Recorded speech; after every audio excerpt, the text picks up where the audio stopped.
स्थानिक स्वराज्य संस्थांमध्ये राष्ट्रवादी एकटी लढणार का अशा प्रश्न आता उपस्थित होतोय। प्रफुल्ल पटेल यांनी एक सूचक वक्तव्य केलेलं आहे। स्थानिक स्वराज्य संस्थांमध्ये राष्ट्रवादी एकटी लढणार का? प्रफुल्ल पटेल यांचं सूचक वक्तव्य। आम्ही महायुतीमध्ये लढल्यामुळे आणि त्याच्या पूर्वी आम्ही महाविकास आघाडीमध्ये लढल्यामुळे विदर्भात थोडी कमी जागा लढायची।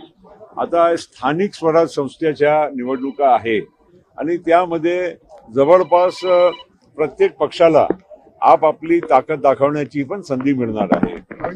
महाराष्ट्रामध्ये स्थानिक स्वराज्य संस्थेच्या निवडणुकीमध्ये नक्कीच राष्ट्रवादी काँग्रेस पार्टीला चांगलं यश मिळेल याची आम्हाला खात्री आहे। आता बातमी आहे लाडक्या बहीण योजनेसंदर्भात। लाडक्या बहिणीला ई-केवायसी सक्तीचे मंत्री आदिती तटकरे यांनी घोषणा केलेली आहे।